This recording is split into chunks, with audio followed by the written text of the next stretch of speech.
একটি ছিল পদার্থের ওজন আছে, আর দ্বিতীয়টি ছিল পদার্থের আয়তন আছে। আয়তন মানে জায়গা দখল করা।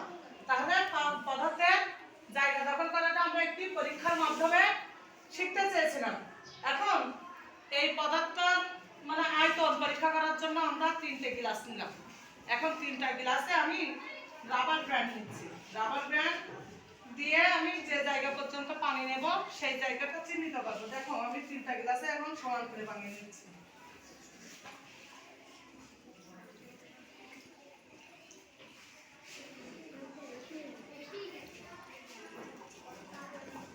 দেখো সব গ্লাসে কি সমান আছে পানি?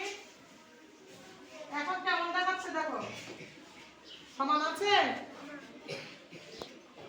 এখন এই পানির জায়গাটা আমি রাবার ব্যান্ড দিয়ে চিহ্নিত করে রাখছি।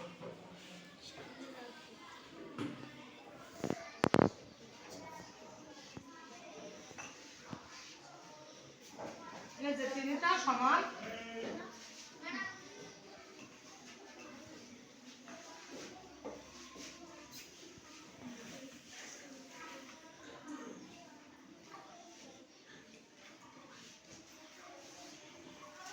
দেখো এখন পানিগুলোর উচ্চতা সমান আছে না?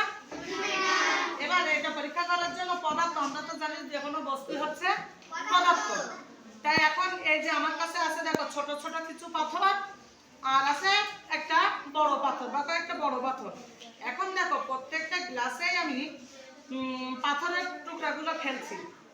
একটা গ্লাস খালি থাকবে আর দুইটা। দেখো পানির কিছুটা কি পরিবর্তন হয়েছে, উচ্চতা কি বেড়েছে মানে? দেখো আর একটা দিলাম, বেড়ে গেছে। এবার এখন দেখো বড় টুকরাটা আমি এই গ্লাসে দিচ্ছি। এখন কি হয়েছে? এখন দেখো তো এইটার পানির উচ্চতা বেড়ে গেছে নাকি এটার পানির উচ্চতা বেড়ে গেছে? 3 নম্বর গ্লাসটার পানির উচ্চতা বেড়ে গেছে।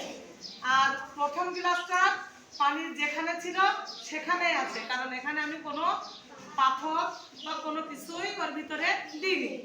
দ্বিতীয়টায় দেখো ছোট টুকরা পাথর দিয়েছি 2টা বা 3টা। এখন অল্প একটু বেড়ে গেছে পানির আয়তনটা। তারপরে দেখো এখানে 3 নম্বর গ্লাসটাতে আমি দিয়েছি বড় এক টুকরা পাথর। বড় এক টুকরা পাথর মানে সে বড়টা বড় জায়গা দখল করছে, এর জন্য পানিটাও উপরে উঠে গেছে।